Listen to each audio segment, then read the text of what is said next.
Good morning or afternoon. I think it is afternoon for me.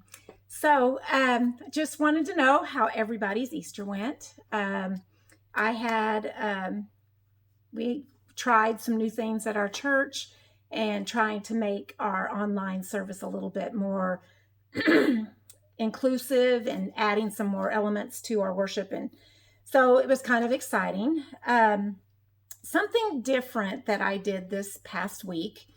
My daughter goes to a church south of here, and she had sent us a link asking us if we would like to participate in something their church was doing. And I've heard that they'd been doing this the last couple of years, and she had really liked it. And so I decided to subscribe to some text messages that their church was putting out.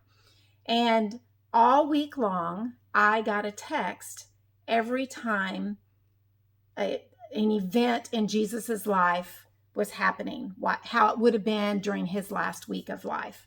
And, it was kind of exciting. I'd be busy doing things, and I got a text saying, this is the triumphant entry where he's coming in on a donkey, and they were laying palm leaves down. And I thought, oh, this is going to be neat. I'm going to enjoy hearing all these as they happen. And as our days go, I got really busy, and I'm in the middle of things, and I get a text, and I'm thinking, oh, who's texting me? What do they want? Maybe what are they telling me or whatever? And it was like some moment in Jesus's life. And as the week progressed on, I think I remember when they said he was washing their feet and they were having their meal. I thought, wow, this was hours before. And I'm just running around being busy with my day. And then the more closer to that time, Judas betraying him, them taking him in, then beating him, the whip, people shouting to crucify him. These texts all kept coming in, but my day was filled with frivolous, non-essential things, nothing that really mattered. And it kept gripping me and pulling me back in. And I thought, I wonder how I would have been if I were living in Jesus's time. Would I be hearing the sounds going on in my city? It made me think of right now. I hear several times a day, I'll hear an ambulance or a fire truck or a police car siren go off. And I remember times in my life where that made me stop and think and maybe pray for the people. If it was an ambulance, praying that somebody was getting assistance and help that were needed. A fire, thinking of the tragedy that might be going on in someone's life and how hard that might be. And even a simple police car siren going off, that somebody may be getting a wake-up call, reminding them of speeding or a mistake they had made that could have cost a life. I don't always stop and think, but I truly wondered this week, would I have been listening for all those sounds in my city? Would I have been in the crowd? What would I have been doing and thinking? And I know every week I think of the Lord's death, burial, and resurrection in our communion services at our church. But that can sometimes get so easy to think the right things because we're all doing it together and we're in a worship service setting together. But I need to be thinking about this every day, just like recognizing the needs of my community when I hear those sounds, but also all throughout my day, thinking about Jesus's life and what he did for me. So anyway, that was on my mind after we left Sunday. The tomb is open and we're off on to our next week. But Jesus wasn't done yet. He also met with his followers as he left this earth with a commission for us. And I'm just going to leave that there for a minute and go on to the story I wanted to tell you today. And it really hits home for right now. And I hope you can make application to it in your life and that it comforts you if that's where you're at. I grew up in the North, and we would have really bad winters, and I would go to bed maybe when it would start snowing, and I would wake up with my radio alarm that would go off, and I'd be listening for them to say that school was canceled. And they would usually say something like this: all Vigo County schools will be closed, essential personnel only, blah, blah, blah. And they would go on and talk about who did need to come in and work. But I never paid attention to the rest. All I heard was Vigo County schools closed, and I was done. I rolled over and went back to sleep. Well, a year or so ago, my mom called, and she was excited. She was spending the day at home because she had gotten one of those days off. She works for a university up there. And she said, yeah, only the essential employees had to go in. I was considered non-essential, so I got to stay home. She starts telling me about baking cookies, watching movies, and cleaning the house and doing extra things. But my mind hung on that phrase. She was considered non-essential. Well, that hit me because at that time I was thinking, we all feel non-essential sometimes. And this time, day and time in our lives right now, there are a lot of you who feel non-essential. Some of you have been let go. Some of you are on hold like me. I'm not working. I work for a school. My role in the school is considered non-essential basically because I have nothing to do. And I just feel worthless some days because I should be doing something. And we also feel non-essential by each other. Maybe it's that phone call you made and your friend still hasn't called you back. You don't feel very essential to that friend. Or maybe, I'm trying to remember some of the other thoughts I had. When you're telling a story and somebody just says, oh, by the way, da da da da da, and the conversation just leaves you and everybody's off onto something else and you never finished your story. You felt non-essential because your words meant nothing to anybody. Maybe you've been the one that made someone feel non-essential by not treating them well or kind of blowing them off. Or maybe because of your self-esteem, it felt better to make somebody else not look as good. There's either times in our lives where we have felt non-essential by others or we've made others feel non-essential. I want to share some things with you to remind you how essential you are in this world, regardless of the COVID-19 and us having to be at home and not able to work, or being in a snowstorm and them closing the school down and not working essentially for something like that. The real issue is, do you feel and realize your worth, that you are essential? I want to look at a couple verses. The first one is one of my favorite verses, but I never realized it until I got older. And let me read it to you. It's in Genesis 1:26. And it says, if I can get down here to it, then God said, let us make man in our image, in our likeness, so that they may rule over the fish of the sea, the birds of the air, and the livestock and the wild animals, and over all creatures that move along the ground.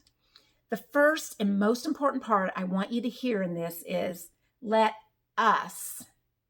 So who is, or who and whom we belong to is the most important part.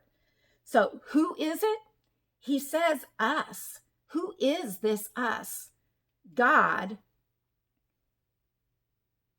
When we think of God as being one person, our Father. But when he said we and us and our, he was including someone else. When you do a lot of study, you'll find in the New Testament that Jesus has referred to being there in the beginning with God. And so he was with God in heaven in the decision and part of creating us. In the previous verses before this, when God was creating the world, he talks about the Spirit hovering over in the creation. The Spirit was a part of the us in creating us. So when we realize how big God is and these different entities that come together to create us, it's really hard for us to fathom. But the other thing is, how were we created? We were created in their image. Let us create him in our image. So we are to look like God, Jesus, the Holy Spirit. That's what we're going to look like. Then the second part, he says, in our likeness. So we are created to be like Jesus. I love hearing the stories about Jesus. I taught a girl, a Chinese girl who was in the college in the university in Sydney, Australia. I was teaching her English using the book of Luke. And we've been reading and studying Luke and how Jesus handled situations. And one day she just looked at me and said, I like this guy. She was so excited about how he handled the Pharisees, how he dealt with helping people. And I just thought I would never just call him a guy. But to her, she was learning about Jesus for the first time, and she liked his personality. We are created like that. We're created like God as a father who is comforting and over and protecting of his people. We are created like the Spirit who understands and gets into the lives of people. We have all those abilities in us. He put us in charge. Another step in this is what and why we must do. I didn't word that right. I'm trying to read it and it's wrong. We have been created, but then we're created to do something. We have worth. We have a job. So the next couple scriptures. Oh, and I forgot. I was going to read another one about who we are. We are heirs. We will inherit right along with Christ. In Romans 8:17, he says, Now if we are children, then we are heirs, heirs of God and co-heirs with Christ.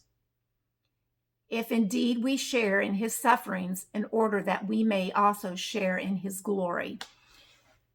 We are we are a people of inheritance of very royal, high esteem. We work right alongside with Christ, which now leads me to what I was getting ready to run off with ahead of time. My next scriptures I want to look at are what were we created to do? He says in Mark 16:15, he said to them, Go into all the world and preach the gospel to every creature. This gospel was Christ's death, burial, and resurrection. It's the good news. That's what, when I was telling you at the beginning, today or 50 days later, Jesus walked with his apostles after his resurrection. He met up on a hill and he's telling them goodbye. And this is what he tells them. I want you to go share my gospel. That gospel is the good news. It's what Jesus came and lived and died and rose to a new life to give to all of us. And that's our job. And it's a very important job. A couple more scriptures. John 15:26 and 27. He says,